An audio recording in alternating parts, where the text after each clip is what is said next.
Hey, what's up, guys? It's your boy Zach here, and today we're doing a going second purely deck profile. So, a lot of people I know have actually asked me about it because they follow me on my YouTube channel, and they actually asked me that could you potentially make a purely going second deck profile because they want to see it. So, I thought it would be a fun challenge to actually do. So, with using free purely, you all know what purely does.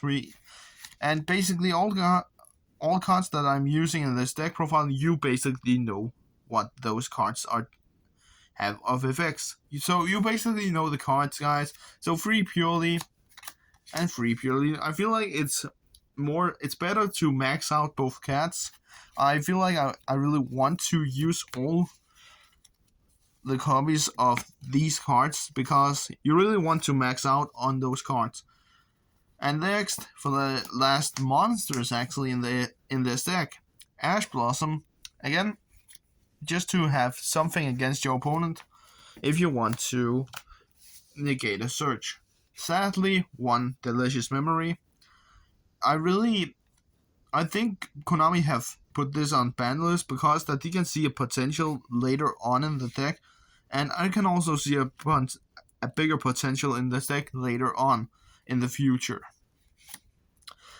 Free Sleepy, free Happy, free Delicious, or not Delicious, free Pretty, free My Friend Purely. I feel like, guys, you should definitely max out all other Purely cards, except for, of course, Delicious that is at 1 right now, because you max out the potential of actually getting a good starting hand, even though that you go second. Next, 2 Prosperities and 1 Fool's Burial Goods. I will say the reason for why I don't max out Prosperity is because, first off, I don't owe a third copy. Second off, Fool's Burial Goods is also a good card that you can use to send out the copy of Delicious directly to the graveyard, but you could also search it off with Prosperities later on. We'll then use double Lightning Storm, double or 1 Harvest Feather Duster to basically destroy back row or destroy monsters, even whatever you like to. Next, triple Tactics Talent, triple copies of that. I will say triple Tactics is one of the better going second cards that you can use in this deck.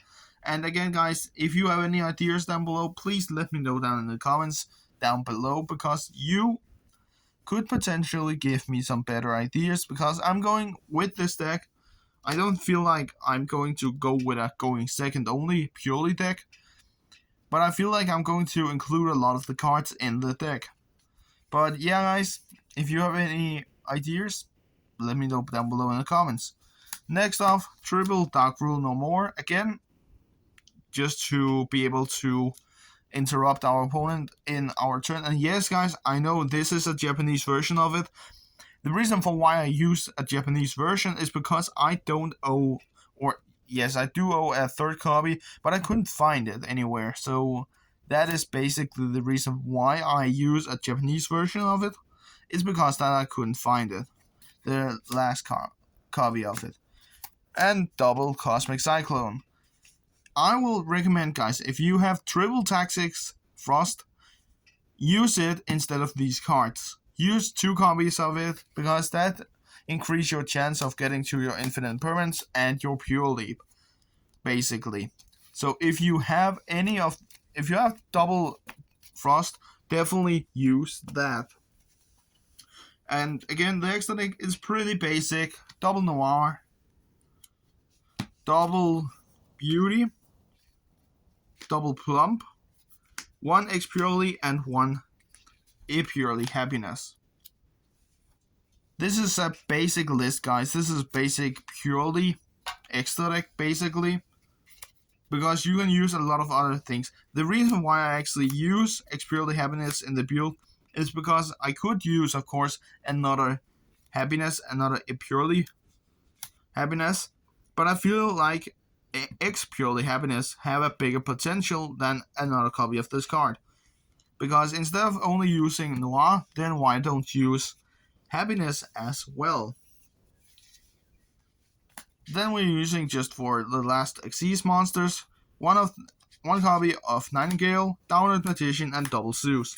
The reason why I play stuff like Double Zeus is because, and also why I play double of the smaller variants except for Happiness, is because that Castira, even after that it has been banned, some of the stuff, and made more fair, it is still a thing, and Unicorn is still a thing. Because when you activate a monster effect, Unicorn can actually look in your extra deck again, and then banish one of the cards face down from your deck, which means that you lose more materials from your extra deck, even after that the Diabolus monster has been banned. And for the last extra deck cards, we're using one Appaloosa, one IP, and one Link Revo. The reason for why I use this little Link variant is because that I feel like if I get debarriered, with this build I have an extra outcome. I have some extra to go to. I have an extra thing to go to. And if I get debarriered, if I only played Xyz monsters, then at that turn, my whole extra deck would have been locked out. I would have been locked out of my extra deck a whole turn.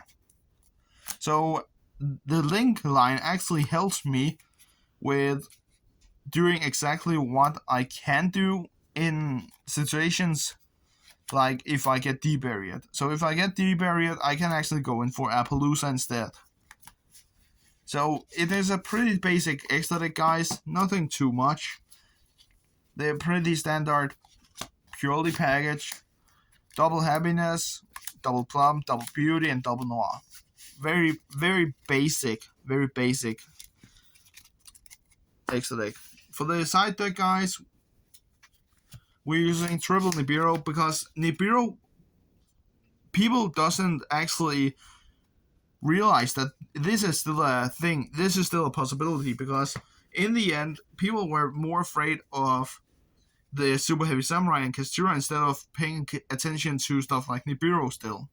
And also, 3 copies of Ghost Bell. This is usually against stuff like Labyrinth, because you can actually lock them out by when they try to use the second effect of Big Welcome in the graveyard. You can negate the effect by sending this monster to the graveyard.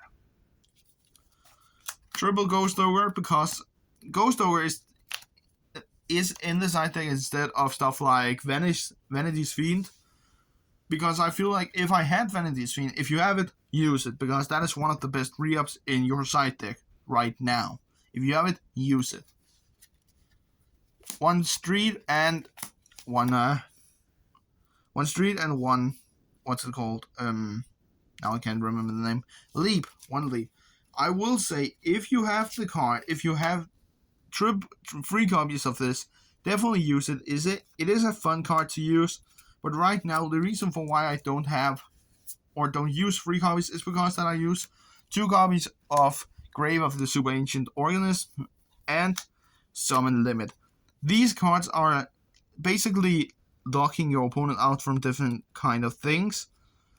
So yeah, guys. And if you have 3 copies of Summon Limit, you need to use that as well, because you can basically, with the copy of Beauty, send the copy of Summon Limit to the graveyard, and also if you have, instead of Ghost Ogre, 3 Vanity's Fiend, with the effect of Plump, banish Vanity's Fiend, and then in your end phase it will return after you have done all your combos, and then it will lock your opponent in their next turn. So this is a pretty basic going second deck, guys, for Purrely especially. If you want to build the deck and going second, then you can use this list basically. It is a good list to use, and you really don't need that much of experience with Purrely, because the deck really does everything for you. But yeah, guys, this was my example of a going second Purrely deck profile. If you have any suggestions, comment down below, and as always, we'll see each other next time. Peace out.